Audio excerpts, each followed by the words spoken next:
Değerli izleyicilerimiz, kıymetli Rehber TV izleyicileri, yeni bir macera, yeni bir programla daha birlikteyiz inşallah. Bu haftaki gezimizde Adana ilimizdeyiz. Adana ilimizin Yumurtalık ilçesindeyiz. Yumurtalık ilçesindeki tarihi bölgeleri ve manzaraları sizlere tanıtacağız inşallah. Ekim ayındayız. Ekim ayının tam ortasındayız. Sezon sonu dediğimiz zamandayız. Çünkü sezonda buralar çok kalabalık olur. Rahat edemiyoruz diye biz de sezon sonları geziyoruz. Deniz bölgelerini, kimsenin olmadığı yerleri. Yumurtalık'ta dedik. Yumurtalık'ta tarihi bölgelerden bir tanesi olan Süleyman Kulesi'ni ilk önce sizlere tanıtacağız. Sonra da Ayaz Kalesi'ne gideceğiz. Yumurtalık'ın merkezinde. Şu anda Yumurtalık'ın kenarlarındayız, kenar mahallelerindeyiz. Burada gözetleme amaçlı kullanılan Süleyman Kulesi'ni tanıtacağız sizlere inşallah. Haydi hep birlikte maceramıza, serüvenimize başlayalım.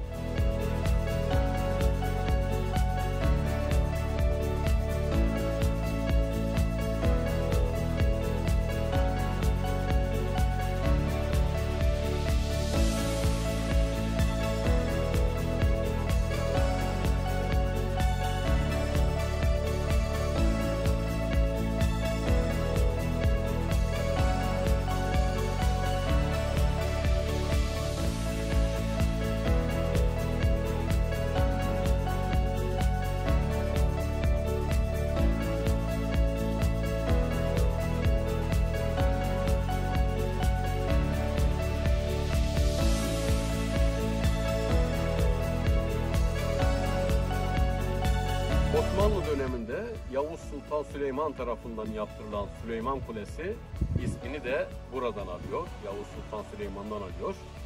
Bu bölge en son yapılan tarihi eserlerden bir tanesi bu Süleyman Kulesi. Daha öncesinde Ayaz Kalesi var. Bu doğal oluşum mağaralar da deniz dalgalarıyla oluşan bir mağara. Bu kulenin etrafında bir haylice var. Buraları gezebildiğimiz kadar gezmeye çalışacağız. Sizlere tanıtmaya çalışacağız.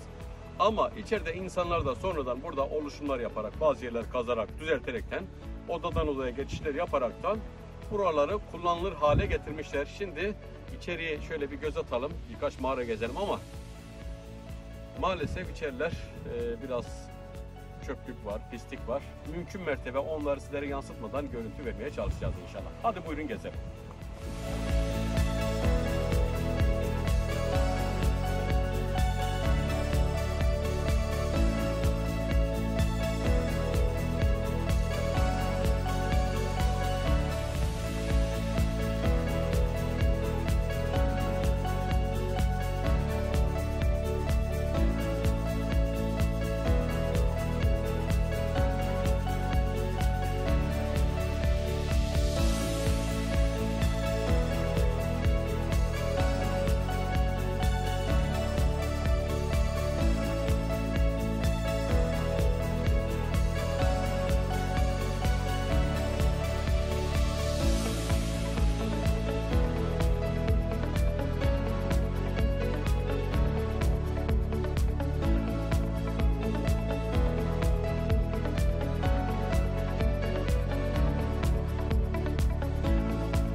Kulesi'ni tanıtmaya devam ediyoruz. Süleyman Kulesi'nin hemen alt tarafında da mağaralar var. Az önce izledik bu mağaraları. Yine şurada birkaç mağara daha var. Onları da kayda almaya çalışacağız inşallah. Kayda alabildiğimiz kadar. Süleyman Kulesi burayı, bu bölgeyi gözetleme amaçlı kullanmış. Dışarıdan gelebilecek tehlikelere karşı önceden alarm sistemi şeklinde işte muhafızlar görecek dumanla veyahut da atlarla bir şekilde hemen merkeze, karakola, kaleye bilgi uçuracaklar, bilgi ulaştıracaklar tehlike durumunda veyahut da beklenen yolcu geldiğinde önceden haber vermek için şehir merkezine ana merkeze. Buradan böyle bir gözetleme kulesi kurulmuş. Çünkü buranın yapısı Arsuz, İskenderun, Yumurtalık, Dört Yol. Bu körfez, önemli körfez buralar. Çok kıymetli körfezler var burada. Halen de öyle. Şöyle elime tarif edeyim. Bu şekilde bir körfez. Bir ucunda Yumurtalık var, bir ucunda da Arsuz var. Bu şekilde. Buranın konumu bu şekilde olduğu için buraya, Yumurtanın olduğu kısma böyle bir Süleyman gözetleme kulesi yapılmış. Süleyman kulesi yapılmış.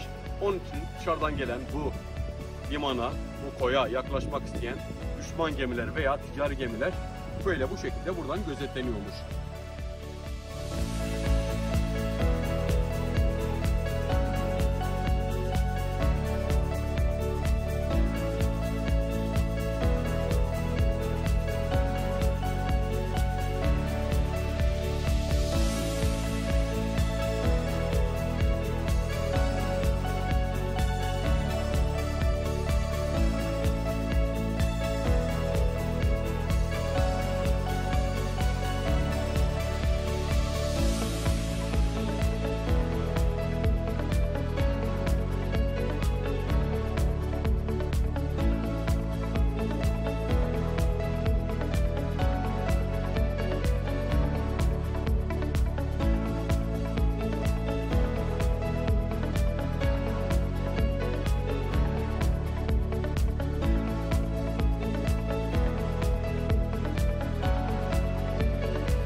Değerli izleyicilerimiz, Yumurtalığı gezmeye, keşfetmeye devam ediyoruz.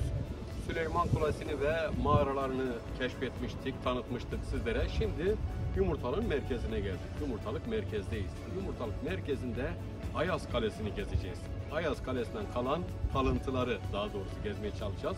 Bu kalenin içinde, surlarının dibinde de Yumurtalık Camisi var. Küçük, şirin bir cami. Yumurtalık'ın merkezinde herkesçe istifade ediliyor. Bahçesinde, ibadethanesinde, çevresinde güzel ortamlar var buranın. Sırtımda görünmekte olan yer Ayaz Kalesi'nin duvar kalıntıları. Hemen onun arkasında da Yumurtalık Camisi var. Buyurun keşfedelim.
Kalesi'ni keşfe, gezmeye devam ediyoruz. Yumurtalık Merkez Camii. Etrafını geziyoruz şu anda. Surların içindeyiz. Burada 3 koldan oluşan mazgal var. Tabi yine maalesef çok kirli, çok atıl durumda. Hem caminin yanında hem de yüzyıllarca, bin yıllarca kalmış bir tarihi eser maalesef böyle kötü, pis bırakılmış, bakımsız bırakılmış. Yetkililere çağrımız bir an önce buraların temiz tutulması, ziyaretçilere açık kalması.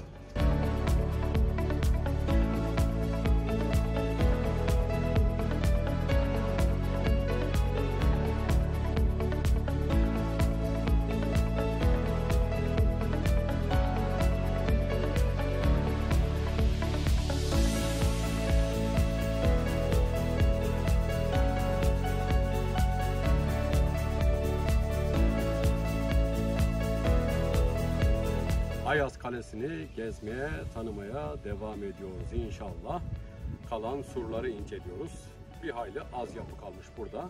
Buranın tarihi tam, kesin belli olmamakla birlikte milattan önce 4 veya 7. bin yıl olduğu söyleniyor buranın tarihinin.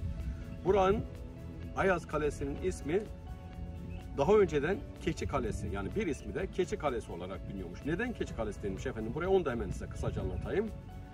Büyük İskender buraları fethettiğinde, bu toprakları, bu coğrafyayı fethe geldiğinde buradaki düşmanı, rakibini denize sürmüş, denize aktarmış. Gele gele efendim iç bölgelerden bu deniz kıyısına, bu bulunduğumuz Yumurtalık Ayaz bölgesine kadar gelmiş efendim. Buradan denize dökmüş rakiplerini, düşmanlarını. Orada başarılı olmasının sebeplerden bir tanesi de yüzlerce, binlerce daha doğrusu keçilerin boynuzlarına meşale, ateş bağlaması. Ateş bağlayaraktan düşmanlarına gece korku vermiş, binlerce askerle geliyorum diye burada bir görüntü vermiş gece vakti düşmanlarına, rakiplerine karşı. Onun için bir adı da buranın Keçi Kalesi olarak geçiyor. Şimdiki ismi de Ayaz Kalesi ve Yumurtalık ilçesindeyiz. Geziyoruz, keşfediyoruz burayı. Ve karşımızda da Kız Kalesi var efendim. Şimdi birazdan da Kız Kalesi'ni, oraya karşıya geçemesek de ada şeklinde çünkü, buradan tarif etmeye çalışalım inşallah. Hadi buyurun.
Arkamda görünmekte olan yer de Kız Kalesi.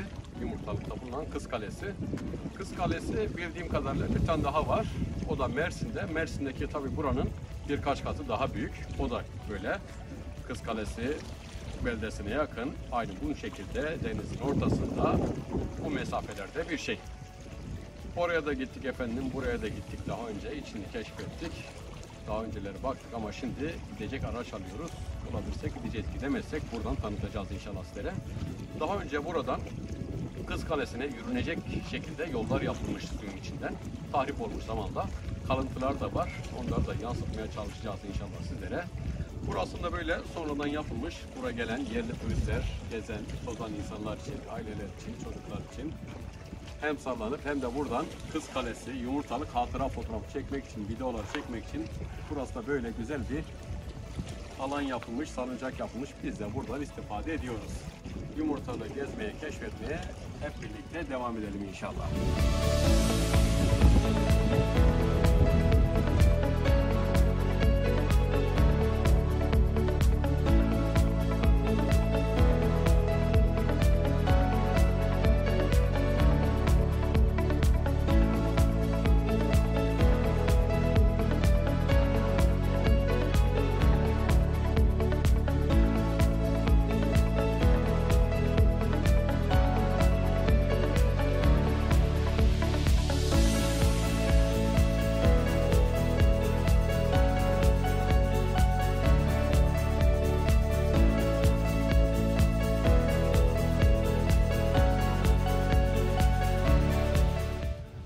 Adana Yumurtalık'taydık. Bir programın, bir maceranın daha sonuna geldik. Karşıya Kız Kalesi'ne, sırtımda görmekte olan yere geçemedik efendim. Bugün kısmet değilmiş.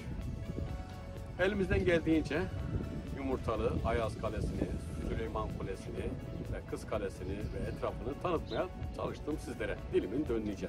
Mağaralarda unutmuyoruz tabii. Haftaya bir başka programda inşallah tekrar buluşmak üzere. Allah'a ısmarladık.